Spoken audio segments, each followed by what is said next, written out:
আসসালামু আলাইকুম। আমি আসলে কবুতরকে আগে খাবার দিতাম মাটিতে। এই যে খেয়াল করুন, এখানে কিন্তু অনেক ময়লা। এই যে কবুতরের অনেক ময়লা, এর মাঝখানে কিন্তু খাবার দিতাম। এই যে দেখুন অনেক খাবার কিন্তু যে ভুট্টা পড়ে রয়েছে। আমি তারপরে অনেক দিন পরে চিন্তা ভাবনা করে যে কাঠ দিয়ে এরকম একটা খাবার পাত্র বানাইছি।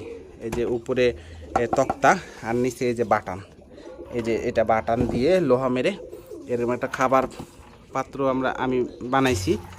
এইখানে আসলে যে দেখুন খাবারগুলো কিন্তু আছে, কিন্তু আসলে ময়লা নাই কিন্তু খাবারে। কবুতরের অসুখ বিসুখ হয় কিন্তু এই খাবার থেকে। খাবারে যদি ময়লা থাকে, খাবার খাবে, ময়লা থেকে কবুতরের অসুখ বিসুখ হবে। খাবার এবং পানি এই দুইটা জিনিস পরিষ্কার রাখলে কবুতরের অসুখ বিসুখ কম হবে। আপনাদের হ্যাঁ অনেকে আসলে খুব এটা বানাইতে আমার পরিশ্রম হয়েছে একটু, আর দাম লাগছে হচ্ছিল 200 টাকা। 200 লাগেনি, 180 টাকা লাগছে এই কাঠগুলো কিনতে। তো আপনারা 180 টাকার মধ্যে এরকম কিন্তু একটা খাবারের পাত্র আপনারা বাসায় বানাইতে পারবেন। জাস্ট একটু পরিশ্রম করতে হবে এই আর কি। তাহলে আপনাদের কবুতরের খাবার আর নিচে দিতে হবে না। খাবার দেওয়ার পরে এটা উঠায় রাখবেন। আর একটা মাথায় রাখবেন, এই জায়গাটা একটু ফাঁকা কম করবেন। আমার এই জায়গাটাতে ফাঁকা বেশি করার কারণে কবুতর এই দিক দিয়ে ঢুকে দেখুন এখানে কিন্তু ময়লা আছে, এই যে।